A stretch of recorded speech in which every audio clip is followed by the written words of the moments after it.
surga di bawah telapak kaki ibu.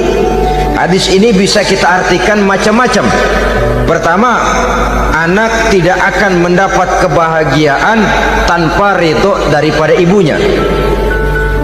Kedua, ibu adalah wanita agung yang harus ditaati. Ketiga, neraka atau surga anak bergantung kepada ibu, bagaimana dia mewarnai anak. Kalau ibunya cuek-cuek saja sama anaknya, dan sering jadi contoh klasik, kalau anak ayamnya beduk maghrib belum pulang, satu RT dicariin, hansip diundang, kalau perlu dan ramil dilaporin. Saudara-saudara kaum muslimin rahimakumullah, terutama ibu-ibu yang saya hormati, jadi peranan yang pertama wanita sebagai seorang istri. Yang kedua, wanita sebagai ibu. Ini juga sangat besar pengaruhnya dalam membentuk generasi masa yang akan datang. Bapak oleh karena kesibukan tugasnya tentu lebih banyak di luar rumah. Yang nyaris 24 jam di rumah itu ibu. Bagaimana dia merawat anaknya, bagaimana dia menaruh perhatian terhadap anaknya, bagaimana ia melimpahkan kasih sayang kepada anak-anaknya, akan membentuk kepribadian anak dan artinya membentuk generasi yang akan datang. Assalamualaikum warahmatullahi wabarakatuh. Ala alihi wa sahbihi ajma'in, amma ba'du. Saudara-saudara kaum muslimin rahimakumullah, salah satu dari misi Islam ialah mengangkat harkat dan martabat manusia yang sebelumnya dibedakan oleh warna kulit, oleh suku bangsa dan bahasa. Seluruhnya diikat dengan satu akidah, menghilangkan perbedaan akibat warna kulit, suku bangsa dan bahasa. Termasuk dalam upaya itu betapa Islam telah mengangkat harkat dan martabat kaum wanita. Maka pada pertemuan kali ini kita akan membicarakan tentang peranan wanita sepanjang pandangan agama. Sebelum Islam datang, nasib perempuan nyaris hanya berputar di segitiga saja. Dapur, sumur, kasur. Kasur, sumur, dapur. Seolah-olah wanita terpaut dengan 3 itu tadi. Seolah-olah wanita tidak bisa berbuat lebih banyak daripada itu. Bahkan di tengah masyarakat jahiliyah, bayi perempuan mendatangkan aib sehingga mereka lalu dikubur hidup-hidup.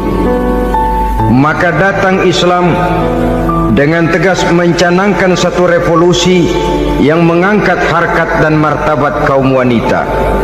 Nabi bersabda, "An-nisa'u imadul bilad, iza saluhat saluhal bilad, wa iza fasadat fasadal bilad." Wanita adalah tiang negara. Jikalau baik wanita, baiklah negara. Jikalau rusak wanita, hancurlah negara. Dalam berbagai ayat Al-Quranul Karim menjelaskan tentang wanita dan peranannya. Al-Quran bercerita tentang Siti Hawa. Al-Quran bercerita tentang anak perempuan Nabi Adam, Iklima dan Labuda, yang menyebabkan Habil dan Qabil saling berbunuh-bunuhan. Al-Quran menceritakan bagaimana ibunya Nabi Musa mendapat wahyu untuk menghanyutkan anaknya di hilir sungai Nil. Al-Quran bercerita tentang Siti Maryam, ibu daripada Nabi Isa. Al-Quran bercerita tentang 2 putri Nabi Yusuf yang akhirnya salah satunya menjadi istri daripada Nabi Musa. Pun Al-Quran bercerita tentang Ratu Balkis, seorang wanita yang menjadi penguasa di negeri Sabah, yang demikian besar pengaruhnya dan wawasannya. Dan banyak lagi Al-Quran menceritakan keadaan kaum wanita, sampai-sampai dalam Al-Quran ada satu surah yang dinamakan surah An-Nisa. Ini seluruhnya berarti bahwa Al-Quran telah menempatkan kaum wanita dalam satu posisi yang mulia dan terpuji.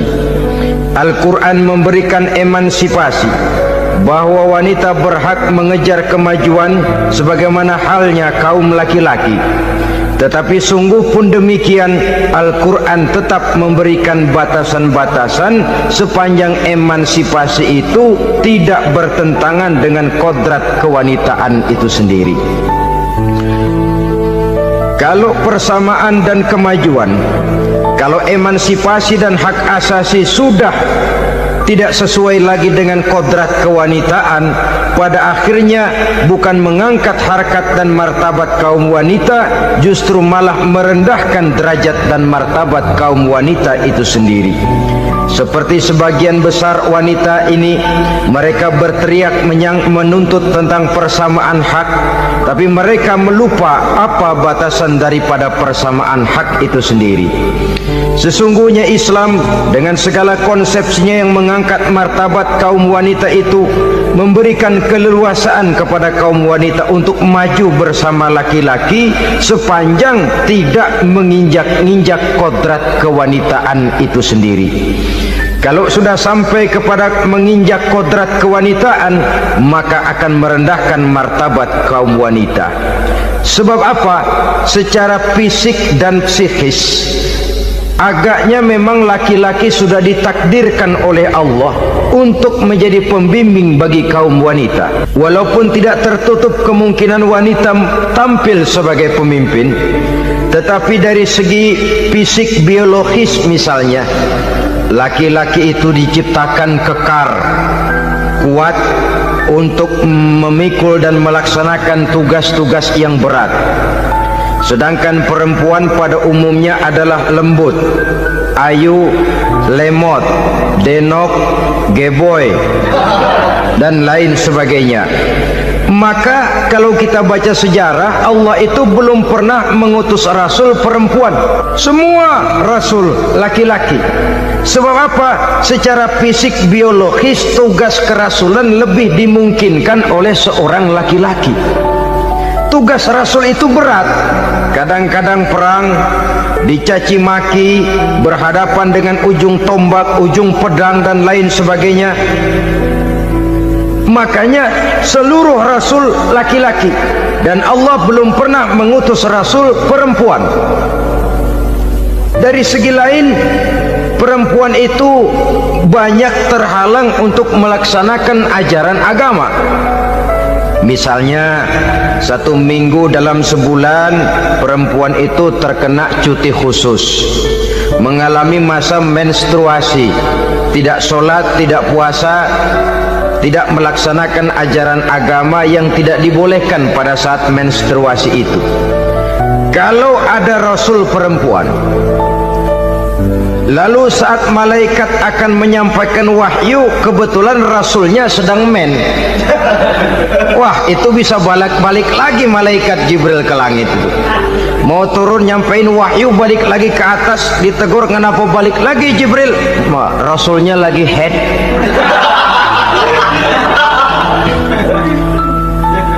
Atau pada saat agama dalam bahaya, agama dalam hinaan, agama dalam ancaman, rasulnya perempuan kebetulan sedang hamil besar.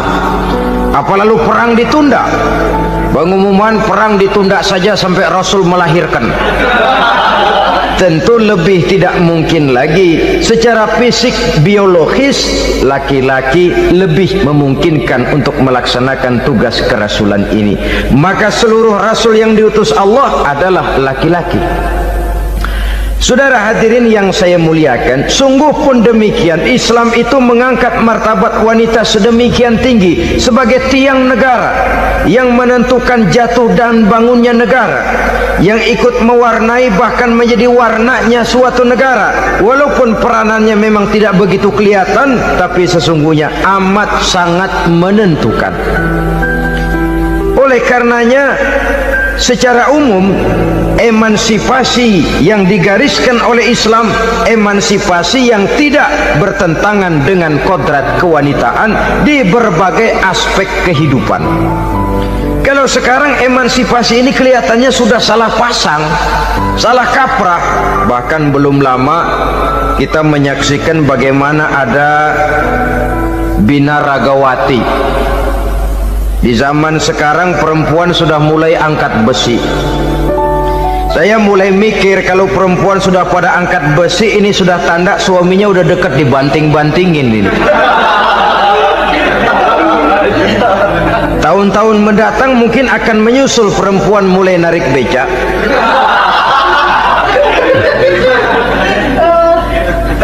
Nampaknya kan sudah tidak lagi mengindahkan kodratnya sebagai wanita. Ada olahraga yang hanya pantas dikerjakan oleh laki-laki. Oleh karena itu pada kesempatan ini kita akan mencoba melihat peranan wanita dari berbagai dimensinya. Yang pertama, peranan wanita sebagai istri. Adalah Rasul memilih istri pertamanya Sayyidatuna Khadijah radhiyallahu anha. Kalau pilihan utama beliau pertama kali nikah dengan Siti Khadijah, jelas itu pilihannya bukan karena kecantikan. Kenapa? Beliau nikahi Siti Khadijah dalam usia 40 tahun Khadijah dan 25 tahun Rasul. Statusnya janda pula. Kalau beliau seorang pemburu kembang, pemburu bunga, kenapa mesti nikah dengan janda berumur 40 tahun? Sedangkan beliau waktu itu masih berumur 25 tahun. Apa sasaran utamanya? Bisa kita lihat nanti setelah beliau diangkat menjadi Rasul. Ternyata Khadijah lebih daripada seorang istri, beliau masuk ke dalam staf Nabi. Orang lain beliau belum beriman, beliau malah beriman lebih dahulu sebagai perempuan pertama yang masuk Islam. Orang lain memusuhi Nabi, beliau malah mengorbankan hartanya untuk membantu perjuangan Nabi. Istri setia semacam ini dengan peranannya sebagai istri yang sedemikian rupa memberikan andil yang sangat besar bagi kesuksesan dan keberhasilan seorang suami. Sebaliknya, seorang istri bisa mempengaruhi suaminya. Seorang suami yang jujur, polos, lugu, sederhana bisa jadi koruptor ulung kalau didorong-dorong oleh istrinya. Seorang istri Pak Lurah memang tidak ikut mengatur kelurahan, tapi dia bisa mewarnai suaminya. Seorang istri gubernur memang tidak ikut mengatur provinsi, tapi dia bisa mewarnai suaminya. Sepanjang warnanya positif, tentu sangat baik dan sangat diharapkan. Tetapi kalau warnanya negatif, kiamatlah akibatnya umat ini. Oleh sebab itu, peran pertama dari kaum wanita sesungguhnya adalah sebagai istri yang mendampingi suami untuk mengolah dan melaksanakan tugas-tugas besar. Dari seorang yang paling kecil sampai kepada seorang yang punya jabatan paling tinggi sekalipun, pengaruh dan peranan istri memang sangat menentukan. Saudara hadirin kaum muslimin rahimakumullah, itulah sebabnya Nabi menikah dengan Siti Khadijah. Dan lebih dari itu, sebelum menikah dengan Nabi, Siti Khadijah itu sudah terkenal sebagai pengusaha wanita, business girl kalau bahasa sekarang ini. Bahkan jaringan-jaringan bisnisnya tidak hanya Mekah saja, tidak hanya antar kota, bahkan sudah antar negara, dari Mekah ke Syam, dari Mekah ke Madinah dan lain sebagainya. Yang bahkan kita tahu Rasul pada mulanya pun ikut membantu perdagangannya Siti Khadijah radhiyallahu anha ini. Jadi kalau bercermin dari karier Siti Khadijah, boleh saja wanita bergerak di bidang bisnis, asal memang profesi, bukan karena dengan senjata dan modal kecantikan lalu membujuk dan merayu orang sampai telak sehingga bisnisnya berjalan lancar dengan jalan menjual kecantikannya. Tidak, bergerak di bidang bisnis yang memang profesinya di situ. Tidak ada salahnya. Bisa saja perempuan menjadi business girl seperti yang dicontohkan oleh Siti Khadijah radhiyallahu anha ini. Sebab itu kontes-kontesan yang hanya bertitik kepada rupa yang ayu saja, rupa yang cantik saja, sesungguhnya bukan hanya tidak bermanfaat, tapi saya pikir juga sangat tidak mendidik. Yang mengajar anak-anak remaja putri kita untuk berlomba-lomba hidup dalam kepalsuan.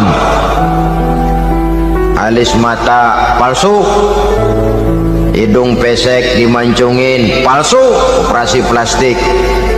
Alis matanya dikerik, bikin yang palsu. Tai lalat lagi bikin yang palsu. Gincu bibir dimerahin, palsu. Seluruhnya hidup dalam kepalsuan.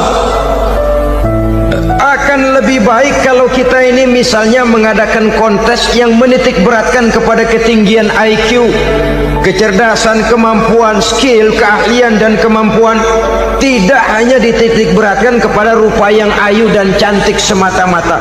Sebab di samping manfaatnya diragukan, juga sangat tidak mendidik buat generasi yang akan datang.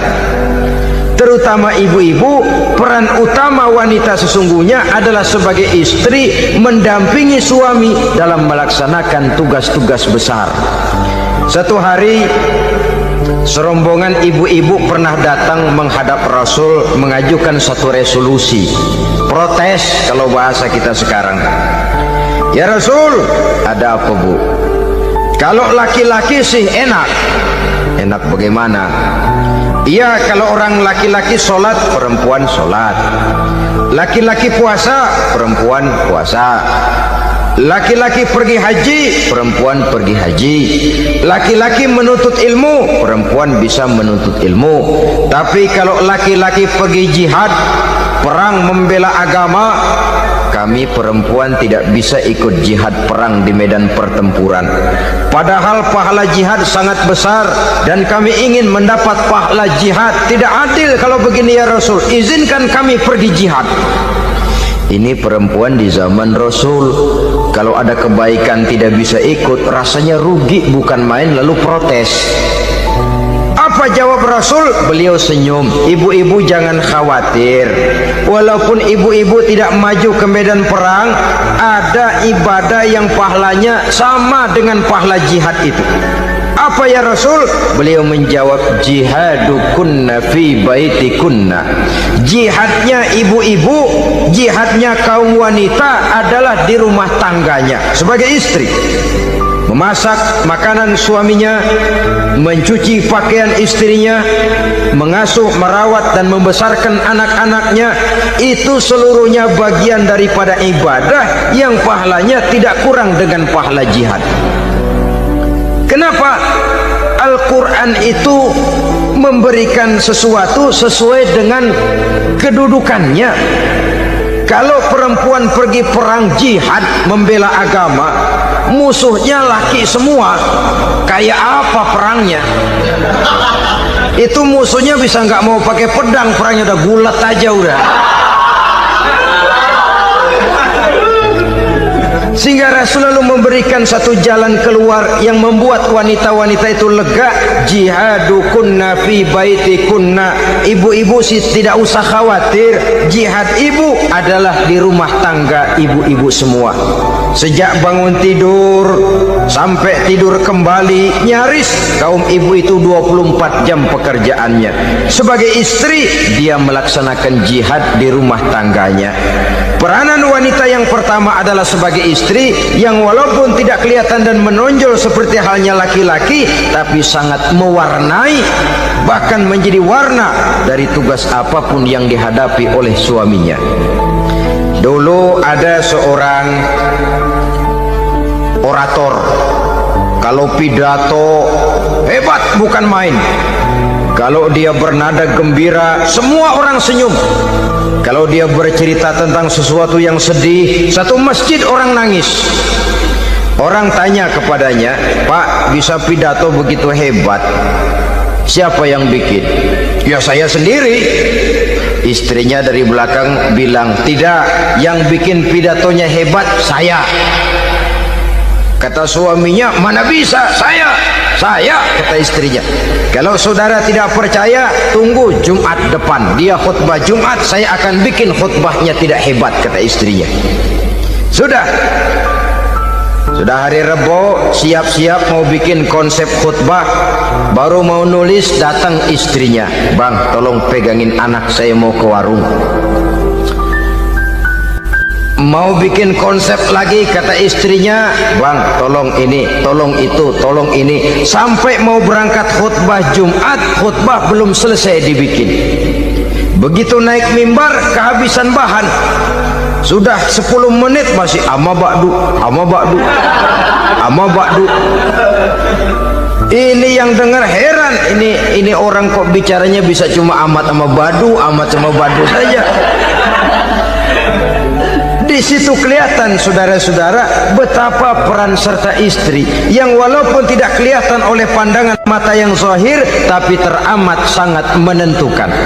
Sekali lagi, tidak ada seorang suami bisa sukses jadi apapun dia tanpa peran serta istrinya di rumah.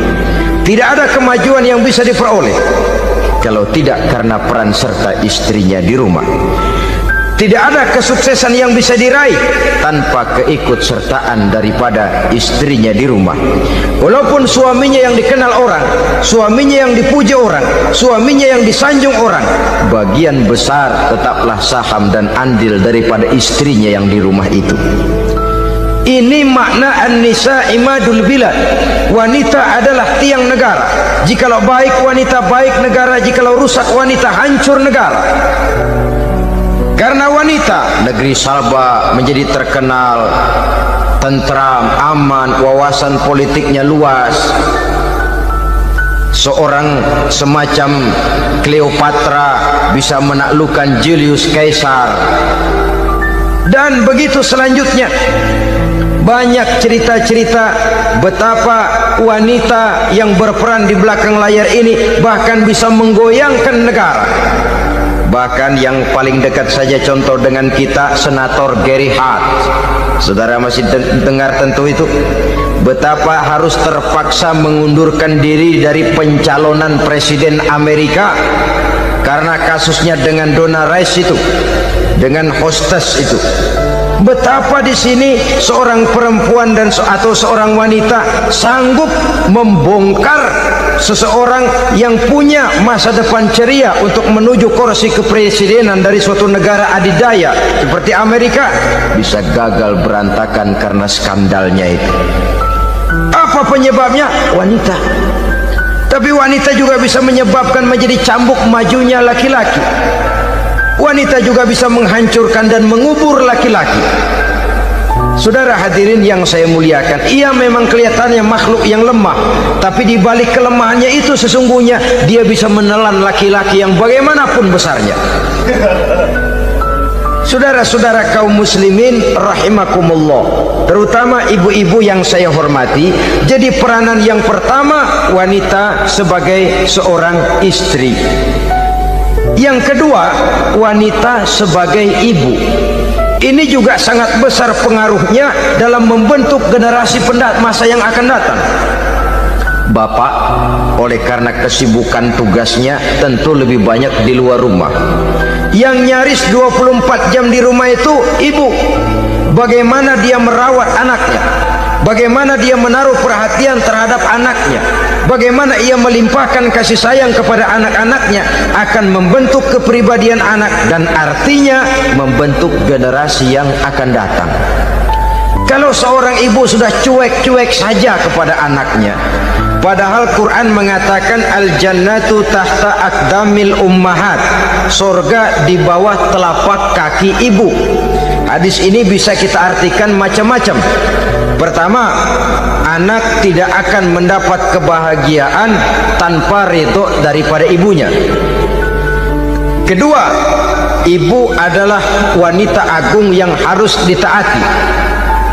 Ketiga, neraka atau surga anak bergantung kepada ibu, bagaimana dia mewarnai anak. Kalau ibunya cuek-cuek saja sama anaknya, Dan sering jadi contoh klasik, kalau anak ayamnya beduk maghrib belum pulang, satu RT dicariin, hansip diundang, kalau perlu dan ramil dilaporin. Tapi kalau anak gadisnya jam 12 tengah malam belum pulang, ibu tenang saja Pak, tidak tergerak dan tidak tertarik hatinya. Ya tentu tidak semua. Kalau sudah begitu, bukankah hakikatnya ibu sudah menciptakan neraka buat anaknya sendiri? Khalil Gibran dalam satu tamsil yang indah pernah mengatakan, kalau kita diberikan sebutir mutiara, sebutir intan, dan intan itu sebutirnya sebesar telur ayam, benda yang sangat langka dan berharga, tentu kita sayang intan atau mutiara itu. Kita jaga baik-baik, kita simpan dalam kotak, kotaknya kita kunci, kotak itu kita simpan di dalam lemari, lemarinya kita kunci lagi, lemarinya ada di dalam kamar, kamarnya pakai pintu, pintunya kita kunci lagi, kamar itu ada dalam rumah, rumahnya pakai pintu, dikunci lagi, kemudian rumahnya pakai pintu gerbang besar, gerbangnya juga digembok lagi. Untuk menjaga intan itu jangan sampai hilang, begitu usaha kita berlapis-lapis. Dan intan itu sudah diberikan kepada kita, kata Khalil Gibran. Apa dia? Anak-anak yang diamanahkan Allah kepada kita. Itu intan-intan mahal, itu mutiara-mutiara pilihan yang dititipkan dan diamanahkan untuk kita jaga sebaik-baiknya. Haruskah dia sia-sia di tangan kita? Haruskah dia merana jatuh di tangan ibu yang tidak punya tanggung jawab? Saudara hadirin yang saya muliakan, oleh karenanya peranan sebagai ibu ini sangat menentukan bagi pembentukan generasi yang akan datang. Salah ibu mengarahkan anak, akan lahir generasi mendatang yang tidak kita harapkan. Sehingga Nabi bersabda, kullu mauludin yuladu 'alal fitrah fa abawaihi yuhawwidanihi aw yunassiranihi aw yumajjisanihi. Setiap bayi dilahirkan dalam keadaan suci, setiap bayi dilahirkan dalam keadaan bersih, tidak punya dosa. Islam tidak mengenal dosa warisan. Semua saja bayi lahir dalam keadaan suci dan bersih. Kalau demikian lalu bagaimana? Kata Nabi, ibu bapaknya lah yang kelak akan menjadikan anak itu sebagai Yahudi, yang kelak menjadikan itu anak itu sebagai Nasrani, atau menjadikan anak itu sebagai Majusi. Ibu bapaknya yang mewarnai anak. Ibaratnya anak itu kertas putih, mau ditulis tinta hijau warnanya hijau, mau ditulis tinta merah warnanya merah, mau ditulis tinta hitam pun warnanya hitam. Oleh karena itu pembentukan anak yang soleh secara mental sesungguhnya sudah diwarnai oleh kebiasaan ibu bapak dalam pergaulan di rumah tangganya secara mental. Sehingga dengan demikian saudara-saudara, salah kaprah ibu dalam mengarahkan anak-anaknya akan melahirkan generasi penerus yang sungguh-sungguh tidak kita harapkan, dan pada gilirannya akan membahayakan perkembangan bangsa dan negara, membahayakan kita sebagai suatu umat. Apalagi sekarang ini masih banyak orang-orang muslim, orang-orang tua muslim yang kadang-kadang menyekolahkan anaknya di sekolah yang membahayakan akidahnya, mematikan imannya, menghancurkan tauhidnya. Pokoknya asal bonafid keluar sekolah ada jaminan lapangan kerja. Perkara anak mau kafir mau murtad bukan urusan. Alangkah ironi dan sangat menyedihkan. Saudara-saudara yang saya hormati, jadi dari segi kaum wanita peranan ibu sangat besar. Dari segi anak, ketaatan dan ketaatan kepada ibu, doa restu ibu akan membawa kepada kebahagiaan hidup. Doa ibu mustajabah, kutukan ibu manjur. Beberapa hikayat dan riwayat menjadi contoh dan tamsil buat kita betapa tidak ada satu kebahagiaan di dunia ini yang bisa ditegakkan tanpa doa restu daripada ibu. Pantas kalau dalam Al-Quran ada ummul kitab, ibunya atau induknya kitab. Tiap negara punya ibu kota, bapak kota tidak ada. Lalu lagi wawasan Nusantara disebut Ibu Pertiwi, Bapak Pertiwi kemana tahu. Saudara hadirin yang saya muliakan, lalu dalam peringatan hari-hari besar nasional ada yang namanya Hari Ibu. Hari Bapak nggak pernah diperingati. Ada Hari Ibu, dan ibu itu pun ada Ibu Kartini, ada Ibu Dewi Sartika, dan macam-macam lagi yang seluruhnya merupakan refleksi dan gambaran betapa peranan kaum wanita di dalam kehidupan ini yang memang banyak mewarnai dan menjadi warna dari suatu kegiatan. Saudara-saudara kaum muslimin rahimakumullah, apabila yang pertama tadi kita melihat peranan kaum wanita sebagai istri, betapa ia berpengaruh besar dalam ikut menunjang keberhasilan dan kesuksesan suaminya. Kemudian pada peranannya yang kedua, wanita sebagai ibu di rumah tangga, betapa ia ikut membentuk, mempengaruhi, mewarnai dan membimbing kepribadian anak sebagai generasi penerus. Maka pada peranan yang ketiga ini kita akan melihat wanita sebagai social agent, sebagai penggerak kegiatan sosial di berbagai bidang kehidupan. Apakah itu bernama majelis taklim, apakah itu bernama perkumpulan dan yayasan-yayasan kemanusiaan, organisasi-organisasi yang bergerak di bidang pendidikan, bahkan di zaman sekarang bukan hanya menjadi penggerak sosial, bahkan sudah banyak kaum wanita yang menggerakkan satu bangsa. Dunia mengenal Margaret Thatcher, dunia mengenal Indira Gandhi, dunia mengenal Bandara Naike, dunia mengenal Corazon Aquino, dunia mengenal Golda Meir dulu itu dari Israel, dunia mengenal Imelda Marcos yang ambisius tapi yang kemudian melangkah kepada jalan yang negatif dari tujuan semula. Ini bukan hanya sekedar social agent, tapi bahkan sudah mengarah kepada menggerakkan dan mewarnai suatu bangsa. Islam membuka pintu ke arah itu. Wanita duduk dan berfungsi sebagai social agent, mengurus berbagai macam perkumpulan yang bertujuan kepada kebajikan, menyantuni yatim piatu, memelihara kesehatan, menyayangi binatang, memelihara kelestarian lingkungan dan lain sebagainya. Islam membukakan pintu sepanjang peranan sebagai istri dan sebagai ibu tidak diabaikan. Ini sebab yang utama, salah seorang perempuan, kaum wanita, kalau terlalu aktif berorganisasi, terlalu aktif bermasyarakat, terlalu aktif dalam berbagai macam perkumpulan, lalu melupakan tugas utamanya sebagai istri dari suaminya, sebagai ibu dari anak-anaknya. Ibu asik rapat sana rapat sini, anak tidak pernah diajak rapat, akhirnya si anak bikin perkumpulan sendiri, rapat menurut versi mereka, sehingga akibatnya yang timbul anak merasa kurang diperhatikan oleh ibunya. Ngaji bagus, tapi kalau sepanjang hari ngaji saja, suami pulang mau makan tidak ada makanan, mau berganti pakaian belum lagi diteriskan pakaiannya, tentu ini melupakan fungsi yang utama. Kegiatan sosial, kegiatan di organisasi adalah jadwal kegiatan setelah fungsi sebagai istri dari suami, sebagai ibu dari anak-anak dilaksanakan dengan sebaik-baiknya.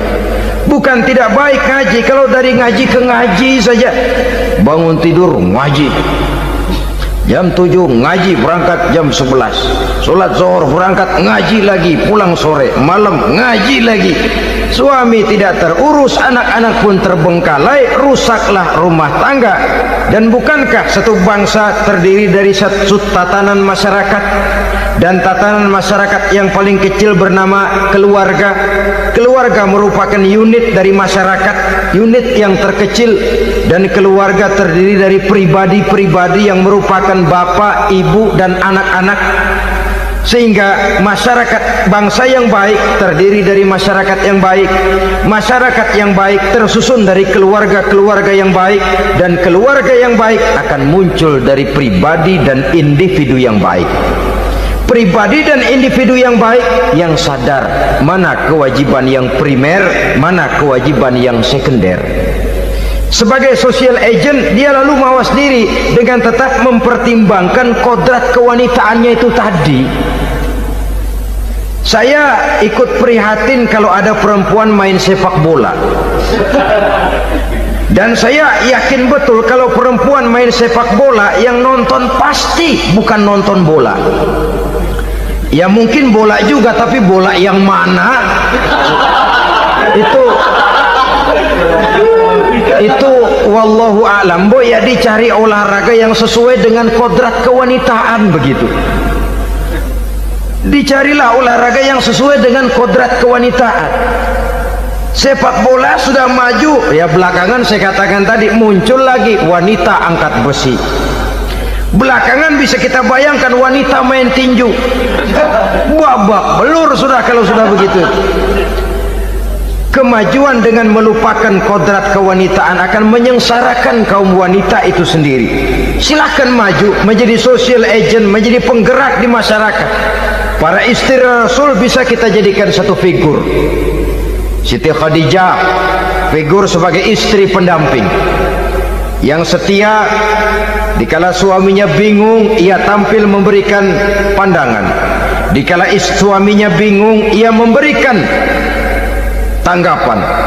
Dikala suaminya dimusuhi orang, ia menampakkan kesetiaannya. Kau tidak sendiri bang, aku di sisimu. Dikala jiwanya gelisah ketika pertama kali menerima wahyu berhadapan dengan malaikat Jibril, Khadijah yang menghibur. Kalla ma yukhzikallahu abada. Tidak apa-apa bang, Allah tidak akan menyusahkan kau untuk selamanya. Tenang sajalah, tenang. Abang orang baik-baik, Allah tidak akan menyengsarakan abang. Peran sebagai istri. Dan Rasul mantap, sehingga bertahun setelah Khadijah wafat selalu terkenang dan dikenang oleh Rasul. Pernah satu saat beliau itu seperti orang melamun. Aisyah tanya, kok seperti ngelamun bang? Iya, kata Rasul, saya seperti mendengar suara terompahnya Khadijah di surga. Padahal Khadijah sudah lama wafat. Aisyah mendengar itu rada sedikit manyun. Kata Aisyah, bang, cukup sekali ini saja, jangan sebut-sebut lagi nama itu ya. Cemburu rupanya. Ya soal cemburu sih nggak bini Nabi, nggak bini kita, namanya cemburu. Perempuan mesti ada. Apa jawab Rasul? Ya Humairah, Aisyah, haruskah saya melupakan seseorang yang dikala orang lain memusuhi saya, dia mati-matian membela saya. Dikala orang lain mau membunuh saya, dikorbankan hartanya untuk membantu perjuangan saya. Mestikah saya melupakan orang yang begitu baik? Tidak Aisyah. Sepanjang nafas masih ada, sepanjang itu saya tidak akan bisa melupakan Khadijah sayang. Peran sebagai istri Khadijah ini, peran sebagai istri. Suaminya bingung, istrinya memberikan hiburan. Kadang kan tidak, suami bingung, istri bingungan lagi. Ya sudah, mari ramai-ramai kita bingung sudah. Bukan mencari jalan keluar, yang sudah bingung malah ditambahin bingung lagi. Saudara hadirin yang saya hormati, lalu figur Siti Aisyah, muda, cantik, kreatif, cerdas. Kalau bahasa sekarang barangkali wanita karier ini. Ini figur-figur. Jadi punya keistimewaan masing-masing, sehingga ada pilihan. Ya tentu orang mencari istri itu kan karena ada dasar pilihan. Mungkin rupanya kurang menarik tapi akhlaknya bagus. Mungkin akhlaknya sedang-sedang saja tapi potongannya cakep. Masih ada pilihan. Sudah potongan jelek, akhlak bejat. Emangnya lu milih merem tempo hari ya?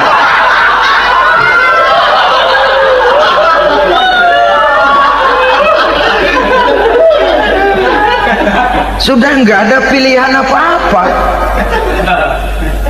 Lalu ada istri yang punya keistimewaan karena sifatnya yang sabar, ada yang wataknya itu pemurah, ada yang sifatnya itu belas kasih. Pendeknya, dari istri-istri Rasul kita bisa menemukan figur-figur wanita teladan.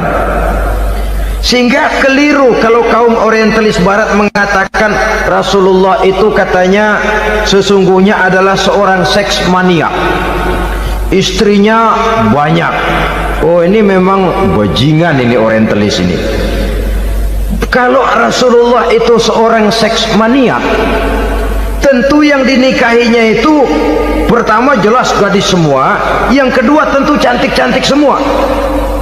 Dari istri-istri beliau yang dikawininya dalam keadaan gadis cuma Siti Aisyah, selebihnya janda. Apa pertimbangannya? Menyantuni yatim-yatimnya, mengayomi janda-janda yang ditinggal suaminya gugur di medan perang, untuk memperkuat keimanannya. Itu pilihan utama Rasul. Kita sekarang ini ya ngakunya sih ikut sunnah Rasul, cuma sunnahnya urusan kawin melulu. Ada duit sedikit, kawin maning, kawin maning. Ditanya orang kenapa kawin melulu, sih mas sunnah Rasul. Bukan main. Kalau sudah urusan kawin pahlawan betul sunnah Rasul. Padahal kawin lagi dalam Islam itu sungguh pun boleh, tapi tidak diperintah. Tidak diperintah, memang cuma boleh. Itu kalau dalam pesawat itu cuma semacam emergency exit loh ya, yang tidak boleh sembarang waktu bisa dibuka. Kalau memang sanggup berlaku adil, tafadhol. Kalau tidak, satu juga nggak habis. Lagian saya kira perempuan itu kan cuma perbedaan rupa saja, perbedaan selera saja. Seperti singkong dengan sate, bedanya kan cuma di tenggorokan. Kalau sudah masuk ke perut, kenyangnya kan sama. Perempuan cuma berbeda dalam selera, rasanya barangkali ya, barangkali.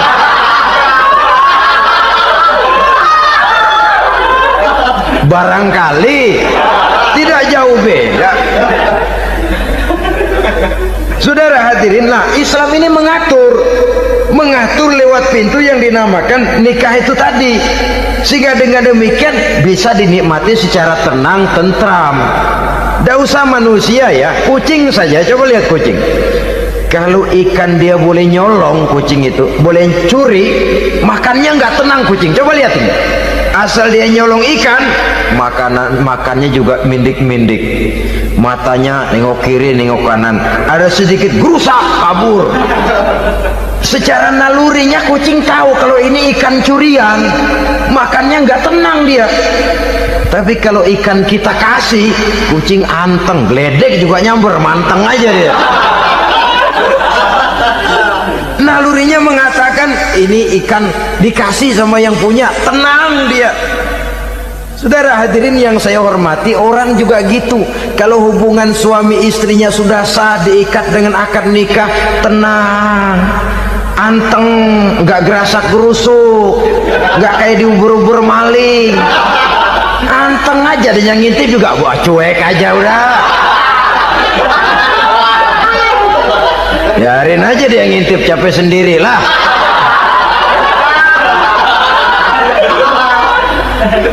Tapi kalau nyuri-nyuri, coba lihat dah. Mana di kebun banyak nyamuk, hansip mukul tiang listrik, dia yang bingung. Islam ini sesungguhnya memudahkan jalan, saudara-saudara. Jadi sebagai social agent, wanita bisa berperan untuk itu. Apalagi untuk hal-hal yang menyangkut wawasan kemanusiaan, di mana kaum wanita karena emosinya lebih tinggi daripada kaum wanita laki-laki, dia sangat peka terhadap masalah-masalah yang menyangkut kemanusiaan. Hatinya mudah tergugah, perasaannya cepat terenyuh. Dengan penderitaan dia cepat tergugah. Dia bisa menjadi social agent tanpa harus melupakan fungsi utama sebagai istri dan sebagai ibu dari anak-anaknya, sebagai istri dari suaminya. Saudara hadirin yang saya muliakan, dahulu Al-Quran pernah menceritakan betapa istri-istri pembesar di istana mewah di zaman Nabi Yusuf, kalau istilah sekarang nyonya-nyonya jet set, nyonya-nyonya VIP. Betapa mereka mau memporak-porandakan keimanan seorang pemuda seperti halnya Nabi Yusuf alaihi salam. Dan Nabi Yusuf kemudian ternyata tidak mau jadi gigolo yang kerjanya hanya menyenangkan wanita-wanita jet set kelas VIP ini tadi. Sesungguhnya ini cuma satu simbol yang kejadiannya bisa saja terjadi pada zaman modern dalam versi dan kondisi yang berbeda. Namun bagaimanapun juga wanita dengan peranannya sebagai social agent, sebagai penggerak masyarakat, sangat besar pengaruhnya dalam ikut mewarnai perkembangan suatu negara. Seorang suami perlu memberikan dorongan kalau istrinya aktif di bidang sosial, asal dengan catatan saja, fungsi sebagai istri, fungsi sebagai ibu jangan sampai terlantar karenanya. Bahkan saya katakan tadi, di zaman sekarang wanita tidak lagi hanya berfungsi sebagai social agent, bahkan sebagai national agent, penggerak dari satu bangsa. Muncul wanita-wanita yang jadi menteri, yang jadi anggota DPR, bahkan yang jadi kepala desa dan lain sebagainya. Secara umum memang ar-rijal qawwamuna 'alan nisa. Laki-laki adalah pembimbing bagi kaum wanita karena kelebihan fisik biologis, kelebihan kemampuan intelektual dan lain sebagainya. Namun wanita pun boleh saja menjadi social agent sepanjang catatan yang saya sampaikan tadi. Jangan sampai melupakan kodrat kewanitaan, jangan sampai mengalahkan fungsi sebagai istri dari suaminya, sebagai ibu daripada anak-anaknya. Nah, kemudian fungsi yang keempat di bidang ilmu pengetahuan. Islam memberikan kesempatan yang sama kepada kaum wanita. Thalabul ilmi faridatun ala kulli muslimin wa muslimatin. Menuntut ilmu itu wajib hukumnya bagi orang Islam, baik laki-laki maupun perempuan. Sampai dibentuk kalimat pengecua khusus ini, muslimin wa muslimatin, bagi muslim laki-laki, bagi muslim perempuan. Dan alhamdulillah, kalau dulu di zaman Raden Ajeng Kartini nasib perempuan berada di balik pintu yang digembok rapat-rapat, siklusnya berputar cuma sumur, dapur, kasur, kasur, sumur, dapur, dapur, sumur, kasur. Melingkar di situ satu saja peranan kaum wanita. Memberontak jiwa Raden Ajeng Kartini, menuntut persamaan bahwa wanita berhak maju sama dengan laki-laki. Entah Islam sejak 14 abad yang lalu sudah mencanangkan ini, menuntut ilmu wajib bagi laki-laki dan perempuan beragama Islam. Orang Islam baik dia laki-laki, baik dia perempuan, wajib menuntut ilmu. Ilmu dalam artian umum, tidak hanya sekedar fikih tauhidnya, ya di bidang kedokteran, di bidang teknik, di bidang hukum dan lain sebagainya. Ini yang perlu dibanggakan. Kalau perlu, ini yang perlu diadakan kontes, kontes IQ. Wanita yang paling berprestasi di bidang ilmiah, wanita yang punya prestasi di bidang menjaga kelestarian lingkungan hidup, wanita yang punya prestasi menggerakkan sosial, menyantuni yatim piatu, memelihara kesehatan. Adakan kontes macam itu untuk mendorong. Ini enggak, kalau kontes yang diukur betis, bibir, pinggul, payudara, lubang hidung, ukur sekalian kita. Apa manfaatnya dan apa unsur pendidikan yang ada di dalamnya? Tidak menguntungkan, tidak mendidik, dan tidak membawa manfaat. Kecuali lalu yang timbul pola hidup konsumen, pola hidup konsumer, pola hidup yang material, pola hidup yang wah, pola hidup yang gemerlapan. Ya, kalau oleh anak-anak muda yang terjangkau. Kalau tidak, dia hanyut ditelan mimpinya. Dia ingin bergaya hidup jet set, sementara dia dihadapkan oleh kenyataan bahwa dia tinggal di kampung, ibu bapaknya orang kampung dan lain sebagainya. Jiwanya berontak, terjadilah kegalauan, terjadilah kerancuan, terjadilah komplikasi, perang di batin antara keinginannya dengan lingkungan nyata yang dihadapinya. Dan kalau sudah ada gejala semacam itu, penyakit-penyakit kejiwaan akan mudah muncul. Ini gejala terutama buat orang-orang yang tinggal di daerah transisi. Kota besar bukan, kampung banget juga enggak, daerah cekak. Akibatnya gayanya ya sering gaya nggak karu-karuan, gaya kepalang tanggung jadinya. Saudara hadirin yang saya muliakan, akhirnya apa? Santri tapi lagunya kayak koboi. Koboi tapi sesungguhnya santri. Saudara hadirin yang saya hormati, dengan demikian maka di bidang ilmu pengetahuan wanita mempunyai peranan yang sangat besar. Dia bisa tampil dengan karya-karya ilmiahnya yang membawa manfaat bagi perkembangan agama, bangsa dan negaranya. Majulah kaum wanita dengan ilmu pengetahuan, tuntutlah ilmu seluas-luasnya. Kita hidup di satu negara yang merdeka, kita beragama yang memberikan satu keyakinan bahwa menuntut ilmu merupakan kewajiban, bahwa peranan wanita tidak hanya di belakang dapur, lain sebagainya yang seluruhnya terpantul dari dinamika kehidupan kaum wanita. Saudara-saudara kaum muslimin rahimakumullah. Kemudian yang kelima, peranan wanita dalam bidang agama. Kita bersyukur sekarang ini gejalanya dimanapun pengajian, biasanya lebih ramai pengajian ibu-ibu dari bapak-bapak. Peringatan hari-hari besar keagamaan, biasanya lebih ramai ibu-ibu daripada bapak-bapak. Pengajian ibu lebih ramai, padahal kalau bicara sibuk, lebih sibuk ibu daripada bapak misalnya. Kalau sudah pengajian bapak-bapak, biasanya pengajiannya ramai cuma 3 giliran itu. Pembukaan, maulid, penutupan. Kalau sudah yang rutin pengajian tiap minggu, 3 pojok yang ngaji. Yang atuh nguap, yang atuh pules, yang atuh ngiler. Saudara hadirin yang saya muliakan, ada badan kontak majelis taklim yang merupakan wadah daripada kegiatan ibu-ibu. Ada Ittihadul Muballighat, Persatuan Muballighat, ada Persatuan Para Asatizah, dan macam-macam lagi peranan ibu-ibu di dalam kehidupan beragama. Tapi sesungguhnya harus dimulai dari bagaimana si ibu mewariskan jiwa agama kepada anak-anaknya di rumah tangganya. Kalau itu gagal, dia mau melangkah ke masyarakat, dia sudah gagal sejak awal sesungguhnya. Keberhasilannya dia menata masyarakat akan mengakibatkan dia nanti bernasib seperti Nabi Nuh, berhasil mengajak beberapa orang kafir mengikuti ajarannya, tapi gagal mengislamkan putranya sendiri Kan'an.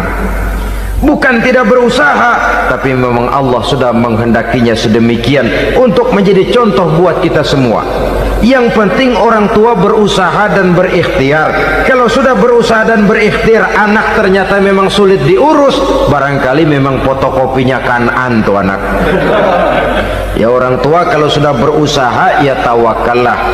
Jangan belum berusaha lalu berkata, jangan anak kita, anak Nabi aja ada yang bengal. Ngajar tidak mau, mengajar anak tidak mau, mendidik anak tidak mau, lalu mencontoh Nabi, salah kaprah namanya. Kaum wanita bisa berperan di dalam agama. Ketika Rasul hijrah, itu kan beliau tidak langsung ke Madinah. Dari Mekah itu beliau mengambil jalan arah ke kiri menuju Gua Sur. Ini dalam strategi militer punya makna sendiri. Jenderal yang ulung, ahli strategi militer ini. Di Gua Sur sana beliau tinggal 2 hari 3 malam. Siapa yang membawa makanan ke Gua Sur? Siapa yang menjadi kurir untuk mengintai kegiatan-kegiatan Quraisy setelah Nabi berangkat hijrah?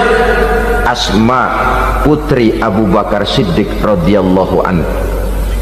Jadi kurir, jadi spion, membawa makanan untuk Rasul dan ayahnya di Gua Sur. Ini peranan wanita. di tengah bahaya, di tengah keadaan posisi terjepit, Rasul di dalam gua, diamatinya keadaan Quraisy, dilaporkannya kepada Rasul jasa seorang wanita bernama Asma, putri dari Abu Bakar Siddiq radhiyallahu anhu. Rabi'atul Adawiyah, seorang sayyidah sufiyah, ahli tasawuf yang terkenal dengan ajaran cintanya kepada Tuhan.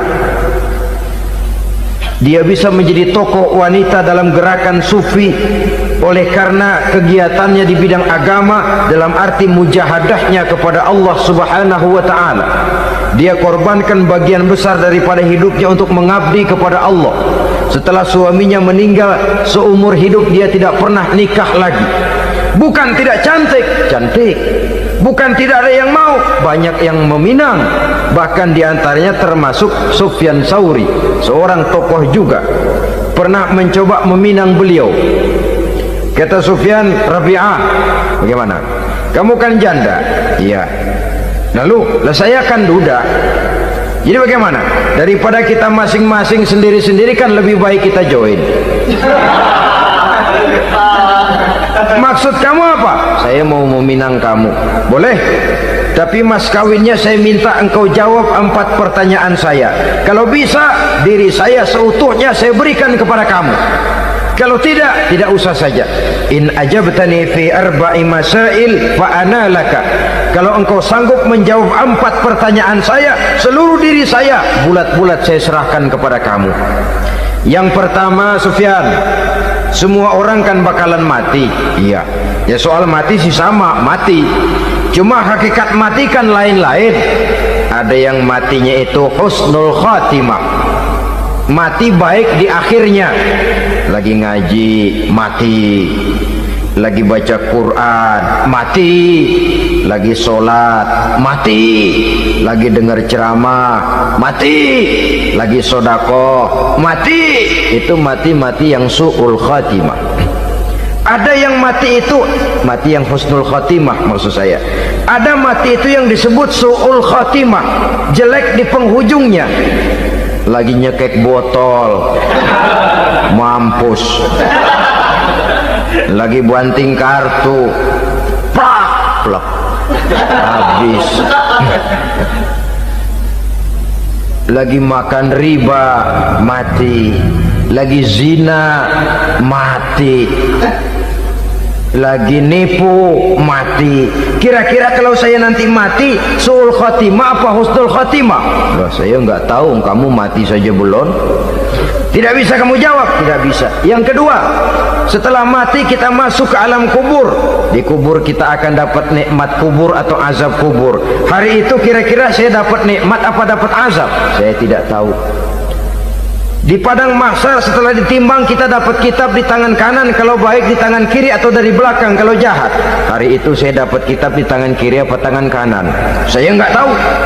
Yang keempat, orang akan lewat di atas sirat, yang selamat sampai surga, yang celaka sampai ke neraka. Kira-kira saya yang selamat apa yang celaka?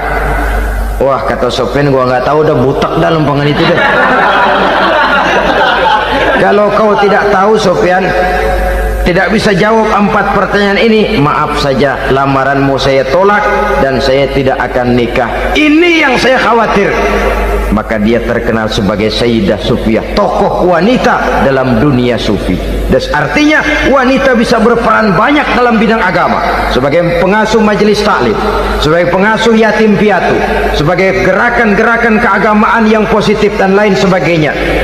Ini dimungkinkan karena Islam menunjang harkat dan martabat kaum wanita. Maka majulah kaum wanita Islam Indonesia dengan tetap menjaga kodrat kewanitaannya. Inilah yang kita sampaikan pada kesempatan ini. Terima kasih atas segala perhatian, mohon maaf atas segala kekurangan. Wassalamualaikum warahmatullahi wabarakatuh.